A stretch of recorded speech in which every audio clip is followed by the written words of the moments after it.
Shri చైతన్యలో Keechaka teacher trap చేసి 10వ తరగతి విద్యార్థినితో మ్యారేజ్, మెడలో పసుపు తాడు చూసి షాక్ అయిన తల్లిదండ్రులు, నిందితుడిపై పోక్సో కేసు రిమాండ్కు తరలింపు అంటూ ఎంత ఘోరమైన వార్త కదా. ఒకసారి చూద్దాం. ఎన్ని ఘటనలు జరుగుతున్నా కూడా మార్పు అనేది రావటం లేదు సమాజంలో. రైట్ గా శ్రీ చైతన్యలో కీచక టీచర్ ట్రాప్ చేసి 10వ తరగతి విద్యార్థినితో మ్యారేజ్, మెడలో పసుపు తాడు చూసి షాక్ తిన్న తల్లిదండ్రులు, నిందితుడిపై పోక్సో కేసు రిమాండ్కు తరలింపు. ఏమైతే సార్ పోక్సో కేసు పెడితే జైలు చేసి వస్తాడు, మళ్ళీ గదే బుద్ధి చేసిన అందరినీ మనం ఏం చేస్తున్నాం? పోక్సో కేసు పెడితే ఏం జరుగుతుంది? వాస్తవానికి కఠిన శిక్షలు ఉన్నాయి, కానీ సత్వరమైనటువంటి న్యాయం జరగకపోవడం వల్ల ఇట్లాంటి ఘటనలు రోజు రోజుకు పునరావృతం అవుతున్నాయి. Malkajgiri commissionerate Pocharam IT corridor పోలీసులు 20 రోజుల క్రితం కీచక ఉపాధ్యాయుడిపై పోక్సో కేసు నమోదు చేసి రిమాండ్ కు తరలించిన ఘటన ఆలస్యంగా వెలుగులోకి వచ్చింది. అన్నోజుగూడలోని శ్రీ చైతన్య పాఠశాలలో పర్రే మైటీన్ భౌతిక శాస్త్రం ఉపాధ్యాయుడిగా పనిచేస్తున్నాడు. అదే పేరు కూడా చూడు ఎట్లుందో, పర్రే మైటీన్ అట. ఉపాధ్యాయుడిగా పనిచేస్తున్నాడు. అదే పాఠశాలలో 10వ తరగతి చదువుతున్న విద్యార్థినిపై లైంగిక వేధింపులకు పాల్పడ్డాడు. మాయమాటలు చెప్పి రహస్యంగా పెళ్లి చేసుకున్నట్టు తెలిసింది. విద్యార్థిని మెడలో పసుపు తాడు గమనించిన తల్లి ఒక్కసారిగా షాక్ గురైంది.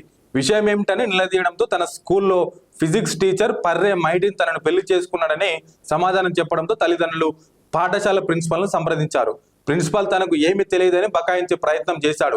ఉపాధ్యాయుడు పర్రే మైటీను నిలదీయగా నిర్లక్ష్యంగా సమాధానం చెప్పడంతో తల్లిదండ్రులు పోలీసులకు ఫిర్యాదు చేసేందుకు సిద్ధమయ్యారు. విషయం బయటకు పొక్కితే పాఠశాల పరువు పోతుందని భావించిన యాజమాన్యం ఉపాధ్యాయుడిని పోలీసులకు అప్పగించినట్టు తెలిసింది. తండ్రి ఫిర్యాదు మేరకు పోచారం ఐటీ కారిడార్ పోలీసులు పర్రే మైటీన్ పై పోక్సో చట్టం కింద కేసు నమోదు చేసి నిందితుడిని రిమాండ్కు తరలించారు. విద్యార్థినిపై వేధింపుల వ్యవహారం పాఠశాలలో జరగలేదని, ఉపాధ్యాయుడు పర్రే మైటీన్ను విధుల నుంచి తొలగించామని యాజమాన్యం ప్రకటించింది.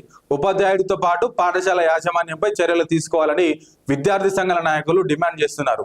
ఇవి బుద్ధి ఉండాలి కదా. విద్యార్థినిపై వేధింపుల వ్యవహారం అట పాఠశాలలో జరగలేదట. అంటే వాళ్ళిద్దరు ఏమన్నా బయట కలుసుకురా? వాళ్ళదేమన్నా బయటనా? ఆయన స్కూల్ టీచరే కదా, ఆ అమ్మాయి స్కూల్ స్టూడెంటే, ఆయన స్కూల్ టీచరే. ఇద్దరు కలుసుకుంది శ్రీ చైతన్యలే కదా.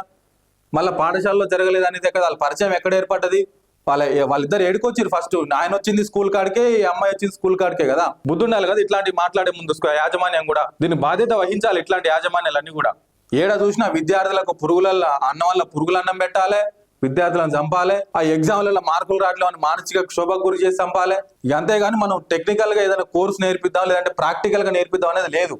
పొద్దు గూగుల్ వాని 15-16 గంటలు వాని చంపుడే చదువుతోని. తల్లిదండ్రులు మీరు కూడా ఒకసారి గమనించాలి. మీ అమ్మాయి ఎటుపోతుంది, ఏం చేసి 10వ తరగతి అమ్మాయి అంటే మీరు నిఘా పెట్టాలి కదా. పనులు ఉండొచ్చు మీకు, కాదంటలేదు. కనీసం మీ అమ్మాయి ఎక్కడ పోతుంది, ఏం చదువుతుంది, ఏ ఫోన్ వాడుతుంది, ఎవరితో చాటింగ్ చేస్తుంది అనే కనీసమైనటువంటి నిఘా మీ పిల్లల మీద మీరు పెట్టకపోతే ఇటువంటి ఘోరాలే మీరు చూడాల్సి వస్తుంది.